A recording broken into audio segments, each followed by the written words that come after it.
गौरी गोपाल आश्रम में जो वृद्ध माताएं रहती हैं, इन माताओं में आज एक और माँ सम्मिलित होने के लिए आई हैं। माँ को छोड़ने के लिए माँ का बेटा ही आया है।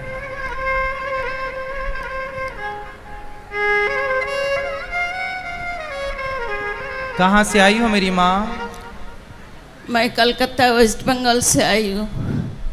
तो आप के घर में कौन कौन है? बस एक ही बेटा है, एक बहू है, एक पोती है। तो एक बेटा है, फिर बेटा के होते हुए यहाँ क्यों आना पड़ा? क्या करो, बेटा को भी जिंदगी, मेरा को भी जिंदगी बहू ने एकदम नरक बना दिया प्रभु जी। तो आपको यहाँ छोड़ने कौन आया है? छोड़ने तो मैं तो पहले एक हफ्ते पहले मैं आई थी, फिर आप लोग का आदेश के अनुसार बेटा को भी जाके बोला जो देखो चलो हमको वहाँ ठिकाना लगा दो, गुरुजी के चरण में बाकी दिन हम मेरा को बिताने दो, तुम जाओगी तो अब मेरा को रख लेंगे। तो बात कराओ बेटे से। क्या नाम है आपका? मेरा नाम गौतम भट्टाचार्य जी है। तो आप गौतम जी हैं? हाँ जी। तो आप अपनी माँ को लेके वृद्धाश्रम क्यों लाए हैं? क्यों सेवा नहीं करते अपनी माँ की? मैं खुद एक हैंडीकैप बन गया हूँ। क्यों? मेरा पिछले 2 साल पहले हार्ट अटैक हुआ था, फिर उसमें 5 स्टेन बैठा है। अच्छा। मेरा पेट के अंदर 32 स्टिचेस है। ठीक है। मेरा स्पॉन्डिलाइटिस है, तो मैं आधा ही खुद बीमार हूँ, तो मैं अपने माँ का ख्याल नहीं रख पा रहा हूँ। मैं फिनेंशियली पत्नी कहाँ है आपकी? पत्नी मेरे साथ है, लेकिन पत्नी के साथ मेरा माँ का 36 का आंकड़ा हो गया है। तो माँ का और पत्नी का 36 आंकड़ा है, तो वृद्धाश्रम में अपनी पत्नी को लेकर आते कि तुम जाओ वृद्धाश्रम, हम तो माँ के साथ रहेंगे। जिस माँ ने आपको पाल पोस कर बड़ा किया, योग्य बनाया, तेल मालिश करी आपकी, आप उसे लेके वृद्धाश्रम आ गए। बीमारी आपने बताई, तो बीमार आप माँ के लिए हैं, पत्नी के लिए बीमार नहीं है? उसके लिए ही बीमार हो। तो फिर पत्नी को छोड़ने क्यों नहीं आए वृद्धाश्रम? उसको बोलते तू चल वृद्धाश्रम, हम तुझे छोड़ने चलते हैं। जब माँ की और पत्नी की नहीं बनती, तो आपके हिसाब से किसे छोड़ना चाहिए वृद्धाश्रम में? पत्नी को तो छोड़ना चाहिए।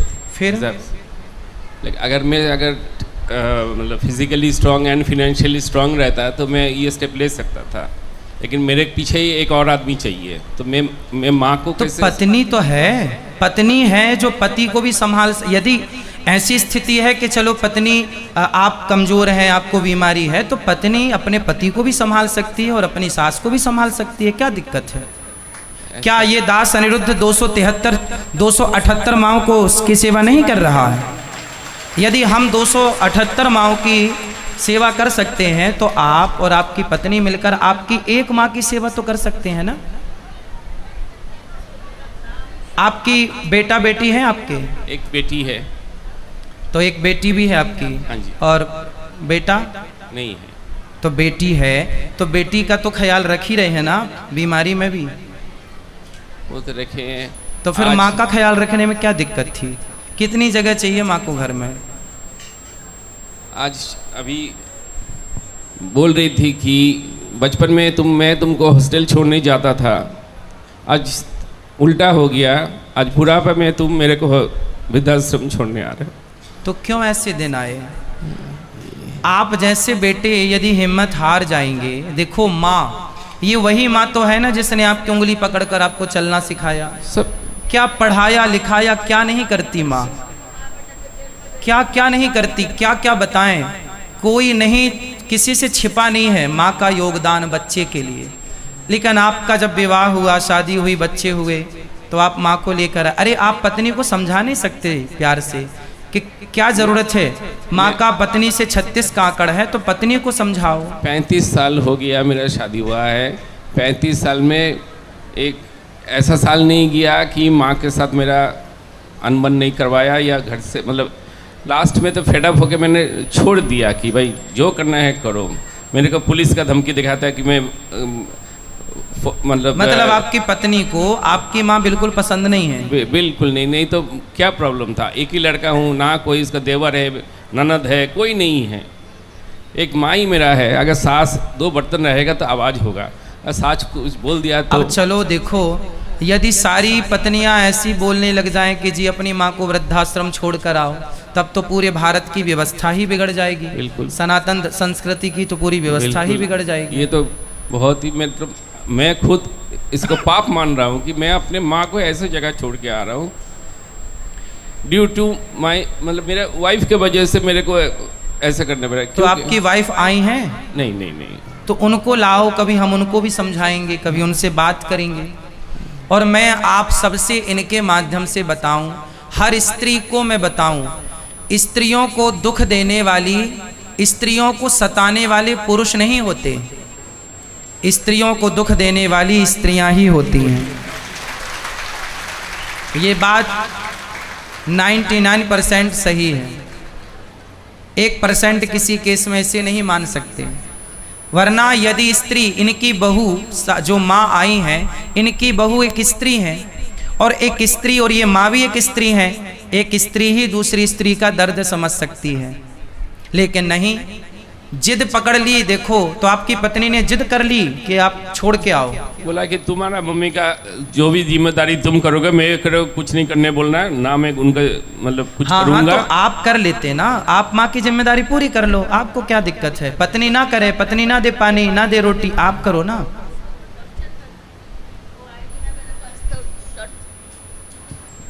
अगर वो आएगी मेरा को कुछ करेगी ना, तो उसको ऊपर टॉर्चर करेगी, खाना नहीं देगी। अच्छा, ये आपकी सेवा करेंगे तो पत्नी इनको टॉर्चर करेगी? इसको टॉर्चर करेगी और बोलता ज़्यादा करेगी तो तुमको पुलिस में, क्लब में जाके बताऊंगी जो तुम्हारा माँ मिलके मेरा को टॉर्चर कर रहे हो, और पुलिस के जाके कंप्लेन करेंगे, जेल में माँ बेटा को जेल में भर देंगे। देख लो जरा, आजकल कानून भी ऐसे हैं कि स्त्रियों की सुनवाई ही होती है।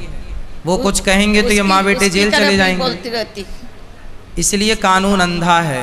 अब आप ही बताइए कि इस माँ को न्याय कौन देगा? ये कानून देगा, ये बेटा देगा, या इनकी बहू देगी, या समाज देगा?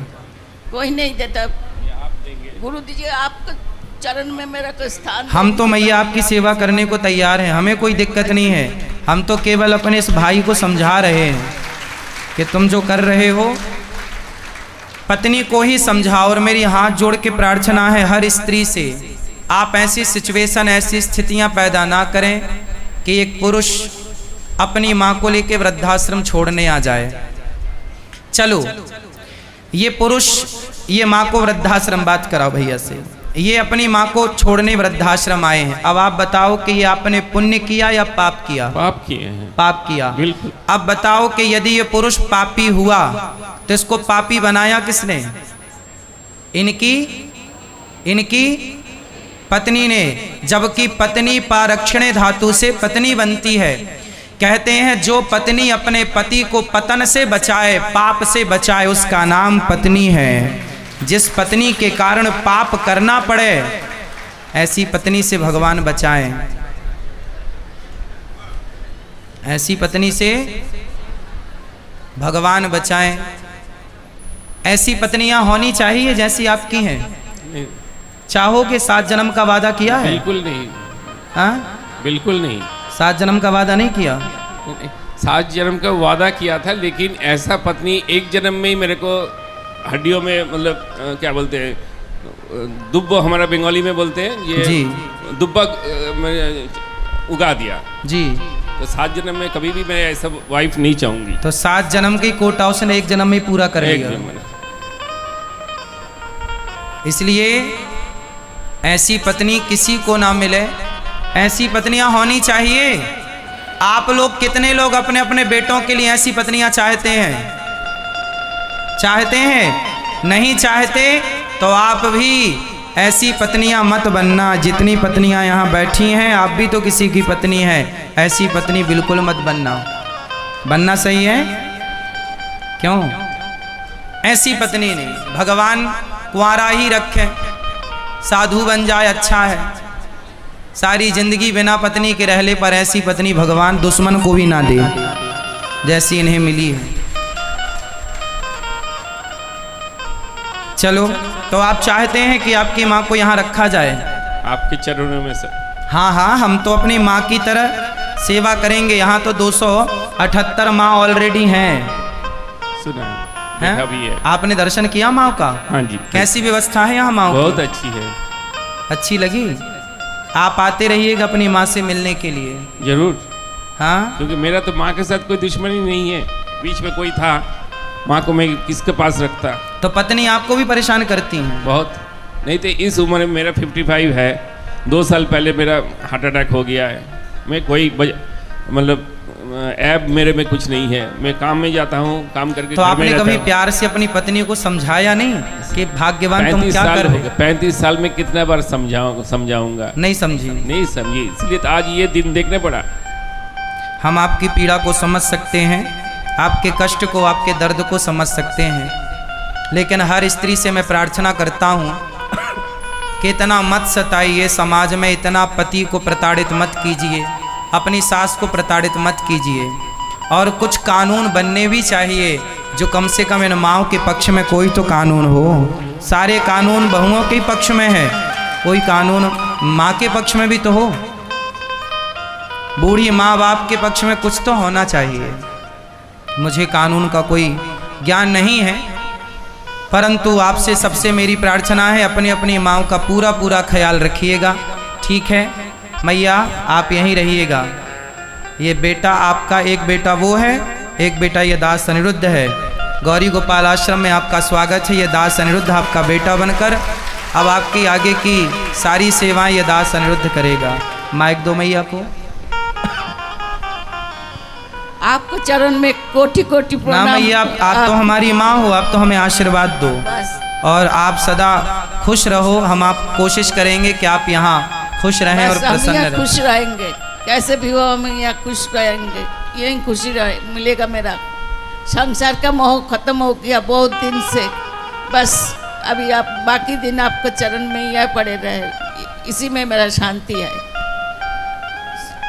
बस आप खुश रहें। आप सबकी खुशी के लिए देखिए, ये गौरी गोपाल आश्रम 278 माताओं को गौरी गोपाल भगवान ने अपने हृदय से लगाया है। ये सारी ऐसी माताएं बेसहारा माएँ, जब अपने साथ नहीं देते तो आप लोग जो सहयोग करते हैं उसी साथ से इन माँओं की सेवा होती है। इसलिए आपसे प्रार्थना है कि गौरी गोपाल आश्रम में जो सेवाएं चल रही हैं वो सराहनीय है या नहीं, आप ही बताइए। इन माँओं की सेवा करना हमारा धर्म है या नहीं? अब ये माँ बेटे के यहाँ से आकर इस बेटे के पास आई तो अब इनकी सेवा करना हमारा धर्म है। आप सबसे प्रार्थना है, आप भी इन माँओं की सेवा के लिए इन हाथों को जरूर बढ़ाइएगा। आप भी गौरी गोपाल आश्रम में चल रही सेवाओं के लिए माँओं को आप भोजन की सेवा से जोड़िएगा। आप अपने आप को इन माँओं के भोजन की सेवा, ये आश्रम में अब जगह नहीं है माताओं को रहने के लिए, इसलिए एक बड़ा आश्रम बनाना पड़ रहा है जहाँ 1000 वृद्ध माताएं रहेंगी। मैं दिन रात केवल इस आश्रम के निर्माण की देखरेख करता रहता हूँ कि कहाँ तक काम पहुँचा, कैसे काम करना है। सुबह से शाम तक सपने में भी मुझे काम ही दिखता है कि किस तरह काम चल रहा, किस प्रकार माँओं की सेवा होगी। आप समझ सकते हैं ना, 1000 माँओं की व्यवस्था करना कितनी बड़ी जिम्मेदारी है। तो आप चाहते हैं कि आप भी इन माँओं का दुख दर्द कम कर सकें, आंसू पहुँच सकें, तो इस आश्रम के निर्माण में आप भी जरा सा सहयोग कीजिएगा। 1 ईंट का ही, 1 बोरी सीमेंट का ही, 1 रूम का ही, 1 कमरे की छत का ही, जिस लायक ईश्वर ने बनाया, कंधे से कंधा मिलाकर चलेंगे ना तो अच्छा रहेगा। आपका ये भाई, आपका ये बेटा समाज की सेवा के लिए यदि खड़ा है तो आप सबका भी प्यार और आशीर्वाद मुझे चाहिए। ठीक है, खुश रहिए मैया, आप रहिए, मैया को कराइए।